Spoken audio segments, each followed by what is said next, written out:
Some horror Māori truths, and they are not Tikanga. Before colonisation, about 200 years ago, Māori were very low IQ, violent, warring, brutal savages who not only murdered their neighbours and children, they ate them as well. Today, in June 2025, Māori have improved greatly through higher IQ coloniser and others breeding, and most of today's Māori bear little resemblance to the savages of the 1840s. However, many Māori still have a long way to go in the IQ stakes to catch up with the general population. This is simply a truthful fact, which can be verified with IQ frequency population studies. Google the bell curve if the subject interests you. Having low IQ trends towards poverty, less job opportunities, more illegitimate babies, more welfare dependency, more violence, and more incarceration for starters. And this problem is going to get much worse as AI, artificial intelligence, becomes more widely utilised. Here are some charts that clarify visually the horror story. Okay, let's start with this chart. The population distribution frequency of Māori Pacifica and other ethnicities. The red line represents the median 83 IQ for the Māori population, 103 for the remaining ethnicity groups. What's important here is as you move to the left, you become more violent. As you move to the right, you become less violent. That's just a function of IQ, and it's a fact.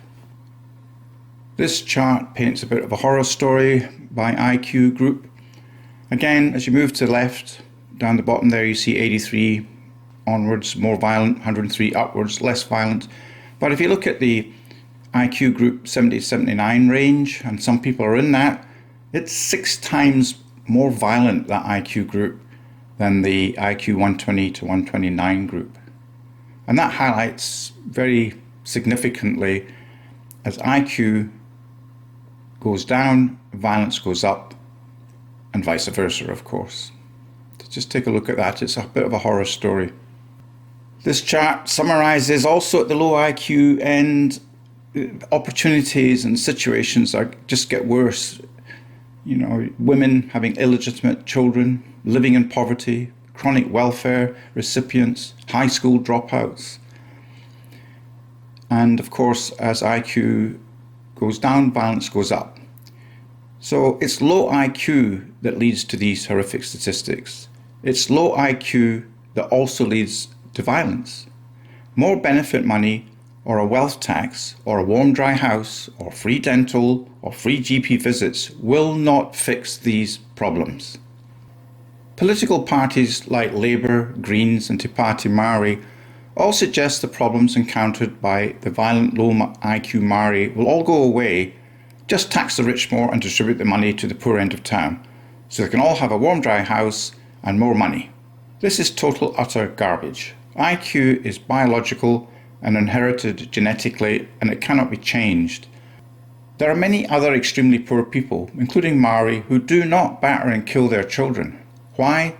Because they may be poor, but they have a higher IQ. That's it. Politicians need to get their act together urgently and address the population IQ issues and stop offering absurd band-aid solutions. Otherwise, New Zealand will head well and truly down the gurgler. That is, if it's not already too late. The problem is IQ. It's not money, possessions, or a warm, dry house. Political policies need to be developed to handle New Zealand's various IQ groups, not racist ethnicity groups. IQ is a policymaker's dream come true, especially to stop racism and getting an early warning signal of red flag issues looming up ahead. Suitable IQ policies will also save the lives of many battered and murdered New Zealand children. Thank you for listening. WhangāreiTim.